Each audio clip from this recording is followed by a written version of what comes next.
Ladies and gentlemen, welcome to my worth watching YouTube channel. Let's dive into the world of entertainment. Uncover the latest news and events around us. Explore intriguing and diverse important topics. Get ready to be informed and entertained.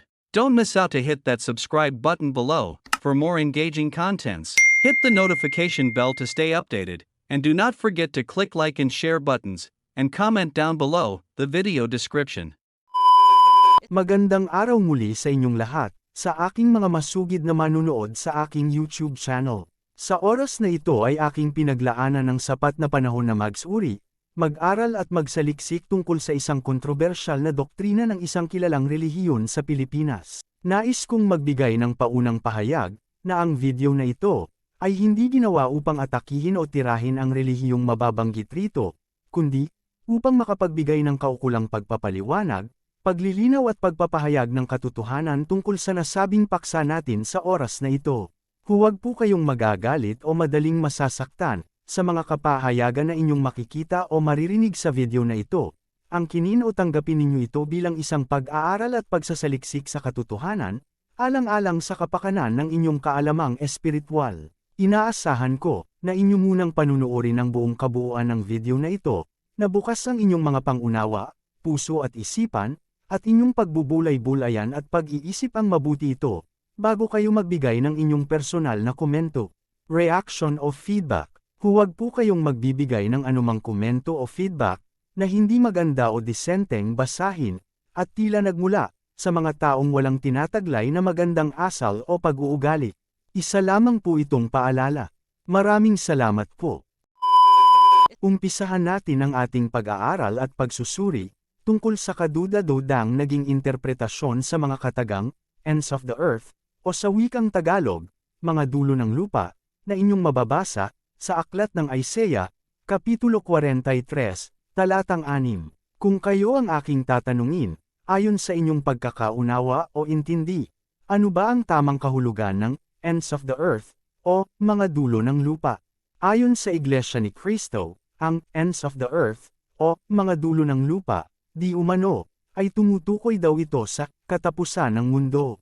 Imbis na sa mga malalayong lugar sa mundo. Ginamit nilang batayan ang Mateo 24, talatang 3, kung saan ninyo mababasa ang mga katagang end of the world, o sa wikang Tagalog, katapusan ng mundo. Sadyang napakalaki ng pagkakaiba ng mga katagang ito, kung inyong pagkukumparahin ang ends of the earth versus end of the world, o sa wikang Tagalog, mga dulo ng lupa, kontra sa katapusan ng mundo o ng sanlibutan, dahil hindi ito nagtutugma o umaayon sa tumpak na kahulugan ng ends of the earth, o mga dulo ng lupa, sa sinasabi nilang katapusan ng mundo. Inaanyayahan ko po kayong lahat na magsaliksik din ng sa sarili ninyong pagsisikap tungkol rito, gamit ang modernong teknolohiya ng internet o iba pang pamamaraan, at kayo na mismo ang makakatuklas na ang resultang ibibigay sa inyo ng isang search engine tulad ng Google ay, ang ends of the earth, ay tumutukoy sa mga dulo o malalayong lugar sa mundo, at hindi ang katapusan ng sanlibutan, samantalang magkaiba naman ang end of the world na tumutukoy naman sa katapusan ng mundo. Sino ngayon ang dapat nating paniwalaan? Ang paniniwala ba ng Iglesia ni Cristo na ang ends of the earth ay tumutukoy daw sa katapusan ng mundo, o ang pangkalahatang katanggap-tanggap na pagpapakahulugan na binibigay ng mga tao, at ng makabagong teknolohiya sa ngayon, na ang ends of the earth ay tumutukoy sa mga dulo o malalayong lugar sa mundo. Ang isa pang nagpapatunay na ang katagang ends of the world ay tumutukoy sa mga dulo o malalayong lugar sa mundo, na inyong makikita sa aklat ng Isaiah, Kapitulo 43, talatang 6, ay inyo ring mababasa sa Aklat ng Mga Gawa, 1, talatang 8, na binabanggit dito ang mga lugar tulad ng sa Jerusalem, Judea, Samaria, at sa pinakamalayong bahagi ng lupa, o sa wikang Ingles, ends of the earth. Kung ganon, ang talatang ito ay malinaw at maliwanag na tumutukoy lamang sa mga malalayong lugar sa iba't ibang bahagi ng mundo, at hindi ang katapusan ng mundo. Ano ang masasabi ninyo ngayon, ayon sa pagpapaliwanag na binigay rito sa inyo?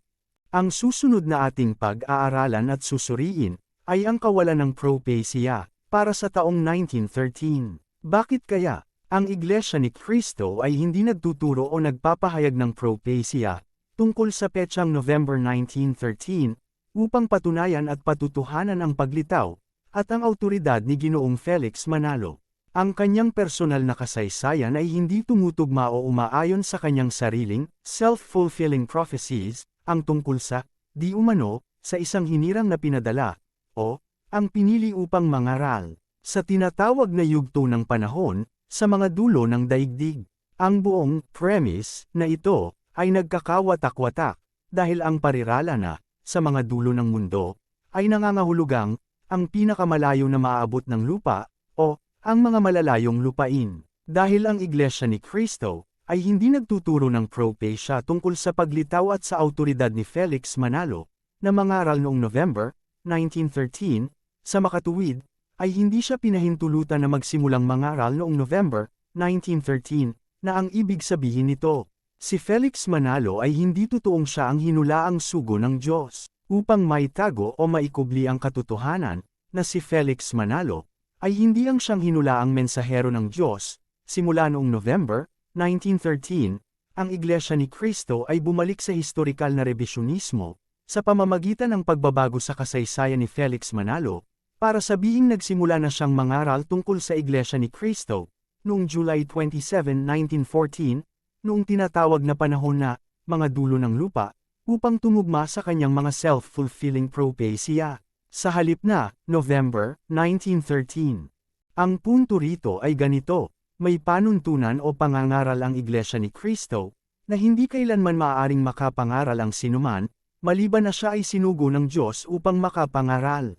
At ayon sa Iglesia ni Cristo, di umano, ang tinakdang sugo, ay sinugong mangaral, noong July 27, 1914.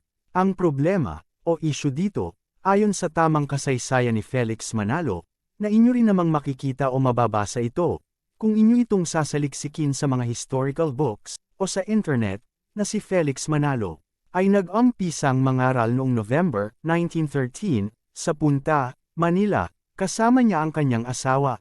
At ito ang panahon na hindi pa siya sinusugo ng Diyos. Kung kaya't, ang pangangaral ni Felix Manalo noong November 1913, ay direktamenteng kumokontra o lumalabag sa kanilang sariling propesya, o doktrina. Ang depekto o ang pagkakamaling ito, ay nakita o natuklasan rin ng pamunuan ng Iglesia ni Cristo, kung kaya't tinatanggal o inaalis na nila, sa talaan ng kasaysayan ni Felix Manalo ang petsa na November 1913, upang mawala na ang discrepancy, o pagkakamali, na natuklasan dito. Ang aking tanong sa inyo ngayon, sino ngayon ang dapat ninyong paniwalaan, kung kailan talaga unang nag-umpisang mangaral si Felix Manalo? Ang sasabihin ba sa inyo, ng Iglesia ni Cristo, o yung kung ano ang inyong makikita at matutuklasan sa inyong sariling pagsasaliksik sa mga historical books, o sa internet, tungkol sa tunay na kasaysayan ni Felix Manalo? Sino ang magsasabi ng totoo, at sino ang magsisinungaling? Kung ikakatwiran nila, na noong July 27, 1914, ay nagparehistro sa pamahalaan ang Iglesia ni Cristo, wala namang kinalalaman ang pagpaparehistro, sa tuntunin at kinakailangang kondisyon ng Iglesia ni Cristo, ng pagiging isinugo sa pangangaral ni Felix Manalo. Ano ang masasabi ninyo ngayon tungkol rito? Ang Iglesia ni Cristo ay nag-aangkin na, ang pagpaparehistro ni Felix Manalo ng kanyang bagong tinatag na sekta, sa gobyerno ng Pilipinas, noong July 27, 1914, ay propetiko, at di umano, kasabay ng formal na deklarasyon, at pagsiklab, ng unang digmaang pandaigdig. Gayunpaman, noong July 28, 1914, isang buwan, sa araw pagkatapos na patayin ng isang Serbian nationalist, ang Archduke Franz Ferdinand ng Austria, at ang kanyang asawa, sa Sarajevo, nagdeklara ng giyera ang Austria-Hungary sa Serbia. At dito epektibong nagsimula ang unang digmaang pandaigdig. Mayroon ulit tayong natuklasang discrepancy, o hindi nagtutugma dito, dahil sa eksaktong petsa ng unang digmaang pandaigdig, kontra, sa petsa ng unang pagsusugo ng sugo ng Diyos, noong July 27, 1914. Maaari ninyong saliksikin sa internet, kung kailan naganap, ang unang digmaang pandaigdig, at sabihin ninyo sa akin, kung sino ang nagsasabi ng totoo, At sino ang nagsisinungaling? Ang isa pang pagkakamali na ating napapansin, sa katuruan ng Iglesia ni Cristo, ay ang pag-aangkin ni Felix Manalo, na di umano, siya daw ang tinutukoy na ibong mandaragit, na ating mababasa sa aklat ng Isaiah 46, talata 11. Kung kayo ay tunay na naghahanap sa katotohanan, at nagsasaliksik, at nais ninyo malaman kung sino talaga itong tinutukoy na ibong mandaragit, ay madali lamang ninyo matatagpuan ang kasagutan, sa tulong ng modernong teknolohiya, ng internet, at ang pangkalahatang katanggap-tanggap na sagot. Kung sino ang ibong mandaragit, ito ay walang iba kundi si King Cyrus, at hindi po si Felix Manalo. Hindi ko po maintindihan o maunawa ang lubos, kung bakit halos lahat na lang ay inangkin na ni Felix Manalo, na di umano, siya daw ang sinugo ng Diyos, siya daw ang huling mensahero na pinadala ng Diyos sa mundo, siya daw ang ibong mandaragit, siya daw ang ganito, ang ganyan. Pero bakit ganon? Marami kayong makikitang mga kapansin-pansing mga mali, at baluktot, sa katuruan ng Iglesia ni Cristo. Ano ngayon ang masasabi ninyo tungkol dito? Mas mabuti ba, na ipagpilitan ang mali, kaysa sa itama ang pagkakamaling ito? Mas mabuti ba na paniwalaan na lang ang baluktot, kaysa sa ituwid ito? Inaanyayahan ko po kayong buksan din ninyo, ang inyong mga Biblia, basahin at unawain ang mga talatang nabanggit dito, para kayo na mismo ang magsuri, kumilatis, at magdesisyon kung ano o alin nga ba ang tama at mali, ayon sa inyong sariling pag-aaral at pagsasaliksik, at hindi, ayon sa dikta o utos ng ibang tao sa inyo.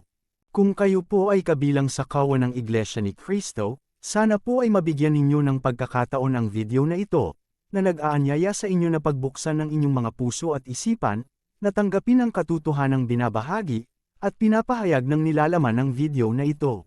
Pag-aralan, suriin at pag-isipan din ninyong mabuti ang mga umiiral, at kapansin-pansin na mga depekto, mali, at baluktot sa inyong kinabibilangang relihiyon. Kung mayroon mang balakid o hadlang ang pumipigil sa inyo upang tanggapin ang mga katotohanan ito, dalangin ko, na naway mapagtagumpayan ninyo itong malampasan, at ganap kayong makalaya ng lubusan, mula sa mapanlinlang na doktrina. Ngunit, kung pipiliin pa rin ninyo ang manatiling sarado, at matigas ang inyong mga puso, sa kabila ng mga nakita at narinig ninyong pagpapaliwanag rito, ay nasa sa inyong personal desisyon na po yan. Ang pangunahing layunin ng video na ito ay ang maghatid, at magpahayag ng mga katotohanan, pag-aralan ang bawat talata sa Biblia, magsaliksik, at alamin kung ano ang totoo. Linawin ang malabo, at ituwid ang madidiskubreng baluktot, sa kaina-hinalang mga katuruan, o pangangaral, ng ilang mga sekta o relihiyon. Hanggat maaari, ay aming pinapayo sa lahat ng mga tao, anuman ang relihiyon na inyong kinabibilangan, na magbasa, mag-aral, magsuring mabuti, at magsaliksik sa mga salita ng Diyos, sa Biblia, upang hindi kayo madaling malinlang, o madaya, ng mga nagsusulputang iba't ibang sekta na maituturing na kulto, na maaaring magdala sa inyo sa tiyak na kapahamakan, sa pagdating ng takdang panahon.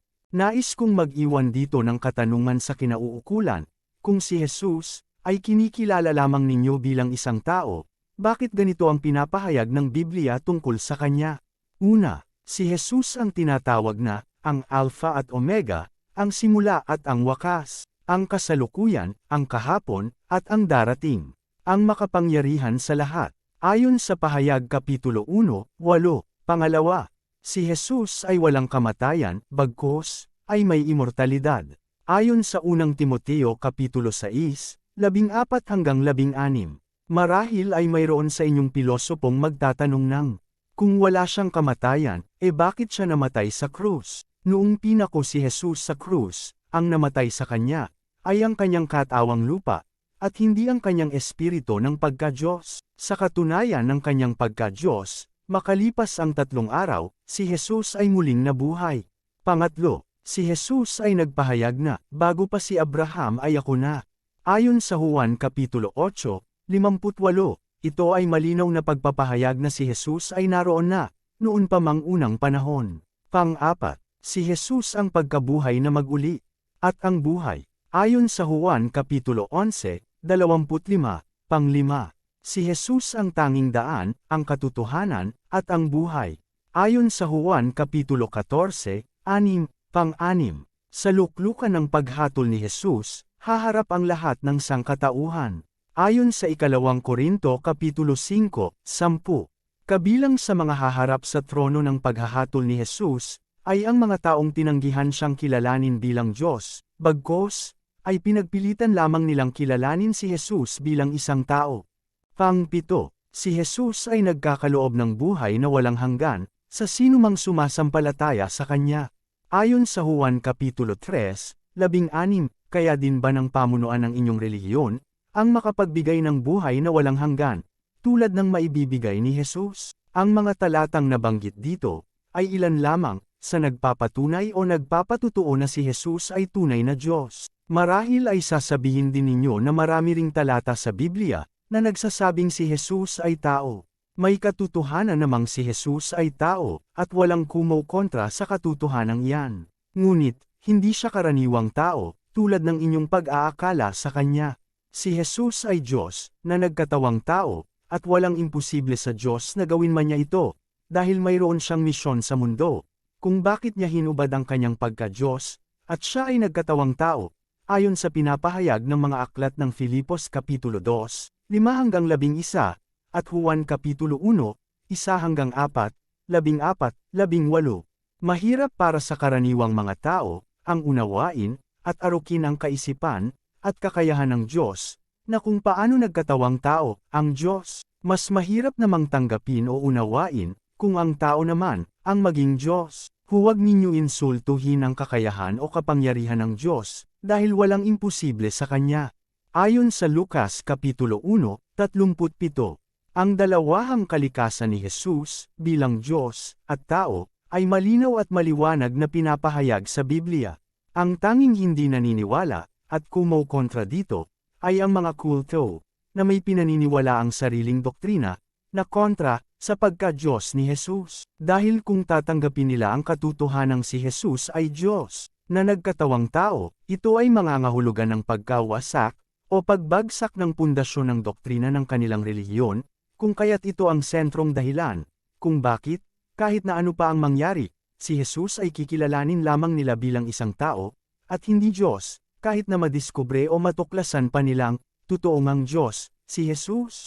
Hanggat hindi ninyo tinatanggap ang katotohanang si Jesus ay Diyos, na nagkatawang tao, mananatili kayong nasa ilalim ng kapangyarihan ng kaaway ng Diyos, dahil binubulag niya ang inyong mga kaisipan, tulad ng pinapahayag sa 2 Korinto Kapitulo 4, 4. Kaya, hindi ba kayo nagtataka kung bakit, kahit na maraming mga sumusuportang talata sa Biblia, na nagpapahayag na si Jesus ay Diyos, ay ayaw pa rin ninyong maniwala? Nananatili kayong bulag at bingi sa katotohanan. Iyan, ay dahil sa aktibong kumikilos sa buhay ninyo. Ang kaaway ng Diyos. Ipanalangin po ninyo ang inyong mga sarili, na kayo ay makalaya, o makakawala mula sa pagkakagapos, o tanikala, mula sa maling doktrina, na umaalipin sa inyong kaisipan at buhay, na maaaring magdulot o magdala sa inyo sa tiyak na kapahamakan, sa pagdating ng takdang panahon. Kung mayroon kayong hindi pagsang-ayon sa binahagi ng ating video, kayo po ay malayang makapagbibigay ng inyong valid at legitimate na mga komento o feedback. At kung kayo naman po ay sumasang-ayon sa inyong mga nakita at narinig dito, magkomento po kayo ng Amen sa comment section sa ibaba nitong video, at paki-share na rin po ninyo ang video na ito sa iba. Hanggang sa muli nating pagkikita. Thank you for watching. If you enjoyed this video, be sure to smash that subscribe button for more worth watching content like this, and turn on the notification bell so you never miss out on any of my future videos. I am inviting you to also watch my other uploaded videos in my YouTube channel. Until next time, and see you in the next video.